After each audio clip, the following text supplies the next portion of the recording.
వికలాంగుల పట్ల ముఖ్యమంత్రి మండి వైఖరి, వికలాంగుల పట్ల ముఖ్యమంత్రి మండి వైఖరి, వికలాంగుల పట్ల ముఖ్యమంత్రి మండి వైఖరి. పోలీసు నిర్బంధాలకు, పోలీసు నిర్బంధాలకు, పోలీసు నిర్బంధాలకు ఇవాళ ఎన్నికల మేనిఫెస్టోలో చెప్పిన విధంగా వికలాంగుల పెన్షన్ 6,000 వెంటనే ఇవాళ ఎన్నికల మేనిఫెస్టోలో చెప్పిన విధంగా వికలాంగుల పెన్షన్ 6,000 వెంటనే పరిష్కరించాలి. వికలాంగుల పెండింగ్ సమస్యలను వెంటనే పరిష్కరించాలి. వికలాంగుల పెండింగ్ సమస్యలను వెంటనే ఇవాళ ఆర్టీసీలో వికలాంగులకు ఉచిత రవాణా సౌకర్యం. వికలాంగుల ఐక్యత. డివిహెచ్పిఎస్ జిందాబాద్, డివిహెచ్పిఎస్ జిందాబాద్, డివిహెచ్పిఎస్ జిందాబాద్, జిందాబాద్ జిందాబాద్. వికలాంగుల పట్ల ముఖ్యమంత్రి మండి వైఖరి, వికలాంగుల పట్ల ముఖ్యమంత్రి మండి వైఖరి. పోలీసు నిర్బంధాలకు, పోలీసు నిర్బంధాలకు, పోలీసు నిర్బంధాలకు. ఈరోజు భారత వికలాంగుల హక్కుల పరిరక్షణ సమితి ఆధ్వర్యంలో ఏదైతే నిన్న జరిగినటువంటి వికారాబాద్ జిల్లా కలెక్టరేట్లో మరి పోలీసు నిర్బంధాలతోని వికలాంగుల హక్కుల సాధన కోసం ఏదైతే కాంగ్రెస్ పార్టీ తన ఎన్నికల మేనిఫెస్టోలో ఆనాడు పిసిసి అధ్యక్షుడిగా ఉండి పిసిసి అధ్యక్షుని హోదాలో కాంగ్రెస్ పార్టీ ఎన్నికల మేనిఫెస్టోలో మరి మేము అధికారంలోకి వస్తే వికలాంగుల పెన్షన్ను వెంటనే 6,000 చేస్తామని చెప్పేసి ముఖ్యమంత్రి రేవంత్ రెడ్డి గారు స్వయంగా ప్రెస్ మీట్ పెట్టి ఈ సభ్య సమాజంలో మరి ఎవరైతే ఈ సభ్య సమాజంలో ఉన్నటువంటి ప్రజానికాన్ని మొత్తం కూడా తెలిసేటటువంటి సమాజానికి సమాచారం చేరవేసేటటువంటి జర్నలిస్టుల సాక్షిగా ఆ రోజు మరి గాంధీ భవన్లో ముఖ్యమంత్రి రేవంత్ రెడ్డి గారే పిసిసి అధ్యక్షుని హోదాలో వికలాంగుల పింఛన్ ఒక్కటే కాదు రాష్ట్రంలో ఉన్న ఆసరా పింఛన్లన్నీ కూడా మేము గెలిచిన నెల రోజుల్లోనే పింఛన్ వస్తాయని చెప్పేసి మరి చెప్పడం జరిగింది. ఇవాళ ముఖ్యమంత్రి గారు చెప్పిన మాటలు మీడియా మిత్రులకు కూడా మేము చూపిస్తున్నాం. ఎందుకంటే ముఖ్యమంత్రి గారే స్వయంగా ఆనాడు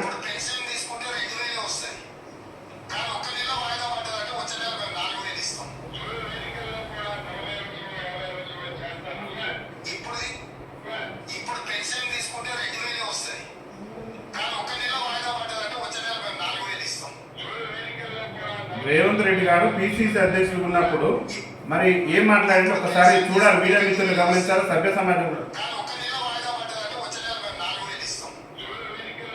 మరి అసెంబ్లీ ఎన్నికలు పూర్తయితే ఇప్పుడు పింఛన్ మీరు ఆనాడు ఉన్నటువంటి బీఆర్ఎస్ పార్టీ ఇచ్చే పింఛన్ కాదు, మేము కనుక మరి ఎన్నికలు పూర్తయి కాంగ్రెస్ పార్టీ కనుక అధికారంలోకి వస్తే మేము పింఛన్ని డబల్ చేస్తామని చెప్పేసి ఆనాడు పిసిసి అధ్యక్షుడి హోదాలో రేవంత్ రెడ్డి గారు స్వయంగా ప్రకటన చేసిండు.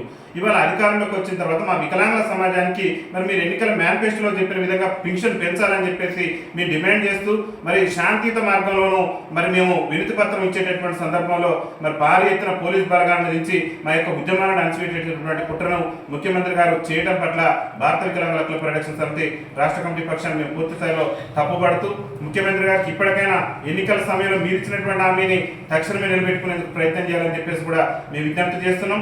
ఏదైతే మీరు పోలీసు నిర్బంధాలు చేశారో మీ సొంత నియోజకవర్గం కొడంగల్ నియోజకవర్గం నుంచే మరి మేము మరో పోరాటానికి కూడా సిద్ధం కాబోతున్నాం. మరి మా యొక్క కొట్లాట కొడంగల్ నియోజకవర్గం నుంచే ఉండబోతుంది. ప్రధానంగా పార్లమెంట్ ఎన్నికల్లో కాంగ్రెస్ పార్టీ ఓటేయండి, స్థానిక సంస్థల ఎన్నికల్లో వికలాంగులకు రాజకీయ రిజర్వేషన్ కల్పిస్తాం, మరి అసెంబ్లీ ఎన్నికల్లో ఓటేస్తే వికలాంగుల పింఛన్ 6,000 చేస్తాం, వికలాంగుల బ్యాక్లాగ్ ఉద్యోగాలు భర్తీ చేస్తాం, వికలాంగులందరికీ ఆర్టీసీలో ఉచిత ప్రయాణ సౌకర్యం కల్పిస్తానని ఇదే రేవంత్ రెడ్డి గారు ఆనాడు పిసిసి అధ్యక్షుడి హోదాలో చెప్పిండు. ఇవాళ ముఖ్యమంత్రి అయిన తర్వాత మరి ఎందుకు విస్మరిస్తున్నాడు, వికలాంగుల సమాజం పట్ల ఎందుకు ఇంత చిన్నచూపు చూస్తున్నారో ముఖ్యమంత్రి గారే సమాధానం చెప్పాలని చెప్పేసి భారత వికలాంగుల హక్కుల పరిరక్షణ సమితి రాష్ట్ర కమిటీ పక్షాన మేము డిమాండ్ చేస్తూ ముఖ్యమంత్రి గారికి ఒకటే చెప్తున్న ఖబర్దార్ రేవంత్ రెడ్డి గారు మా యొక్క ఆకాంక్షలకు అనుగుణంగా మా సమస్యలు పరిష్కరిస్తానని చెప్పేసి ఆనాడు మీరు ఏ విధంగా అయితే చెప్పారో పిసిసి అధ్యక్షుడి హోదాలో మరి ఆ యొక్క చెప్పినటువంటి అంశాలను తక్షణమే అమలుపరచాలి, తక్షణమే వికలాంగుల పెన్షన్ 6,000 చేయాలి, వికలాంగులకు ఆర్టీసీలో ఉచిత రవాణా ఇస్తానని చెప్పేసి ఇవాళ సభ్య సమాజంలో అట్టడుగు నుండి దుర్భర జీవితాలు గడుపుతూ మరి బతుకు జీవుడు అంటూ కాలం వెళ్ళదిస్తున్నటువంటి వికలాంగులకు ఉచిత రవాణా సౌకర్యం ఇచ్చేందుకు మీరు మీనమేసాలు ఎక్కించడం అనేటటువంటిది ఒక దురదృష్టకరమైనటువంటి అంశం. వికలాంగుల పట్ల ముఖ్యమంత్రి చిన్న చూపు చూస్తుండటానికి అనేక ఉదాహరణలు ఉన్నాయి. మహిళలకు ఉచిత రవాణా సౌకర్యం కల్పిస్తున్నారు, కాంగ్రెస్ పార్టీ అధికారంలో రాగానే మహిళలకు ఉచిత రవాణా ఇచ్చారు. కానీ అభయాస్త్రం మేనిఫెస్టోలో మీరు పెట్టిన మేనిఫెస్టో మరి వికలాంగుల సమాజం మీద ఎందుకు ఇంత వివక్ష చూపుతున్నారో ముఖ్యమంత్రి గారు సమాధానం చెప్పాలి. మహిళలకు ఉచిత రవాణా ఇచ్చినప్పుడు ఈ సమాజం అట్టడుగు నుండి దుర్భర జీవితాలు గడుపుతూ ఎప్పటి నుంచో మరి ఆప్ ఛార్జీ ప్రయాణం వికలాంగులకు 50% రాయితీతో ఉన్నటువంటి వికలాంగుల సమాజానికి ఉచిత రవాణా సౌకర్యం కల్పించే విషయంలో ముఖ్యమంత్రి రేవంత్ రెడ్డి ప్రభుత్వానికి ఉన్న అడ్డంకులు కూడా స్పష్టం చేయాలి.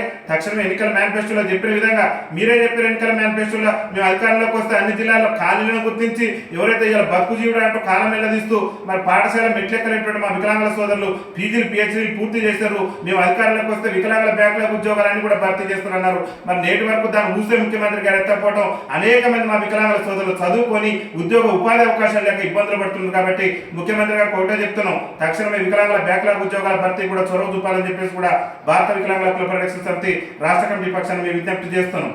అదేవిధంగా ఇవాళ వికలాంగుల ప్రోత్సాహ మంత్రి కూడా మరి దాదాపు అప్పుడున్నటువంటి ప్రభుత్వం ₹1,00,000 ఇచ్చింది. ఇప్పుడున్న ప్రభుత్వం కూడా అదే ఇస్తున్నట్టే కుదరదు. వికలాంగుల సమాజం చాలా ఇబ్బందికర పరిస్థితిలో ఉంది. కాబట్టి మరి ఇప్పుడున్నటువంటి నిత్యావసర వస్తువుల ధరలు అన్నింటిని కూడా దృష్టిలో పెట్టుకొని వికలాంగుల ప్రోత్సాహ మంత్రిని 1,00,000 నుంచి 10,00,000 పెంచాలని చెప్పేసి భారత వికలాంగుల హక్కుల పరిరక్షణ సమితి రాష్ట్ర కమిటీ పక్షాన్ని మేము ముఖ్యమంత్రి గారికి విజ్ఞప్తి చేస్తున్నాం. అదేవిధంగా ఇల్లు లేనటువంటి నిరుపేదలు ఎవరైతే ఆసరా పింఛన్ వచ్చి ఇల్లు లేనటువంటి నిరుపేద వికలాంగులు ఉన్నారో వాళ్ళందరికీ కూడా మరి ప్రభుత్వమే ఇల్లు నిర్మించే విధంగా ఉచితంగా ఎంత ఖర్చైనా సరే వికలాంగులకు అనుగుణంగా ఉండే విధంగా మరి వారికి అవసరాలకు తగినట్టు విధంగా ఉండేటట్టు విధంగా మరి ప్రభుత్వమే వికలాంగులకు ఉచితంగా ఇల్లు నిర్మించి ఇవ్వాలని చెప్పేసి కూడా భారత వికలాంగుల హక్కుల పరిరక్షణ సమితి రాష్ట్ర కమిటీ పక్షాన ముఖ్యమంత్రి రేవంత్ రెడ్డి గారికి మేము విజ్ఞప్తి చేస్తున్నాం. పోలీసు నిర్బంధాలతో మా ఉద్యమాలను అణచివేయాలని చూస్తే కేసీఆర్ ప్రభుత్వం కూడా 99 సార్లు బైండ్ ఎవరైనాం. ఏనాడు కూడా ఈ అక్రమ అరెస్టులకు అక్రమ నిర్బంధాలకు భయపడలేదు. మా ప్రాణ త్యాగం చేసైనా సరే మా జాతి హక్కుల కోసం మేము పోరాటాలు చేస్తాం చెప్తే మీ బోర్డు బెదిరింపులకు మీ పోలీసుల బెదిరింపులకు కూడా మేము భయపడే ప్రసక్తి లేదు. హక్కుల కోసం ఆత్మగౌరవం కోసం శాంతియుత మార్గంలోనే భారత వికలాంగుల హక్కుల పరిరక్షణ సమితి పోరాటం చేస్తుంది చెప్తే ఎక్కడ అరాచకత్వం సృష్టించి ఎవరికో ఇబ్బంది కలిగించే విధంగా ప్రజాస్వామ్యాన్ని కూని చేసే విధంగా మేము ఉద్యమాలు చేయట్లేదు. శాంతియుత మార్గంలో ప్రజాస్వామ్యబద్ధంగా రాజ్యాంగబద్ధంగా మాకున్నటువంటి హక్కుల మేరకే మేము ఇవాళ ఉద్యమాలు చేస్తున్నాం చెప్తే ఆనాడు కేసీఆర్ గారు ధర్నా చౌక్ ఎత్తేసిండు. ఇవాళ మేము కలెక్టరేట్ లో వింతపత్రం ఇచ్చుకోవడానికి పోతే మమ్మల్ని భారీ ఎత్తున పోలీస్ బందోబస్తు పెట్టి మమ్మల్ని అక్రమంగా అరెస్టులు చేయించడం, అక్రమ నిర్బంధాలు చేయించడం, ఈ అక్రమ అరెస్టులతో అక్రమ